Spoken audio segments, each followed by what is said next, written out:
শেষ ঠিকানা যদি 3.5 হাত মাটি হয়, তাহলে কিসের তো ক্ষমতার দাপট?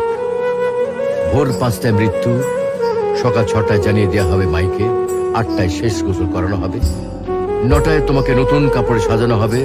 শেষ ঠিকানা যদি 3.5 হাত মাটি হয়, তাহলে কিসের তো ক্ষমতার দাপট?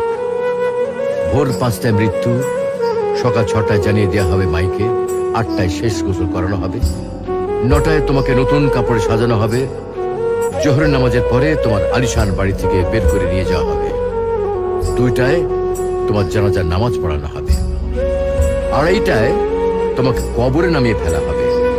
মাটি দেওয়া শেষ হয়ে গেলে কেউ তোমার জন্য দোয়া করবে, আর কেউ চলেও আসবে।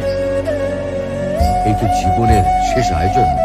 তো কিসের তো অহংকার, কিসের তো ক্ষমতার দাপট? হ্যাঁ, ক্ষমতা কারোর জন্য চিরস্থায়ী নয়। অন্যায় ভাবে কাউকে ঠকালে একদিন ঠিক নিজেকেও ঠকতে হবে, এটাই নিয়ম। হ্যাঁ, এটাই নিয়ম। ভোরের সূর্যোদয়ের আলোতে যে পৃথিবী আলোকিত হয়, সন্ধ্যার সূর্যাস্তে তা আবার হারিয়ে যেত দেখি। অসত্য দিয়ে সত্যকে কখনো ঢেকে রাখা যায় না। প্রকৃতি বড়ই নির্মম। কবে কখন কোথায় কার উপর আঘাত হানে তা একমাত্র উপরওয়ালাই ভালো বলতে পারেন। অহংকার আর দাম্ভিকতা পতনের লক্ষণ, তাই অহংকারী না হয়ে সহনশীল হন।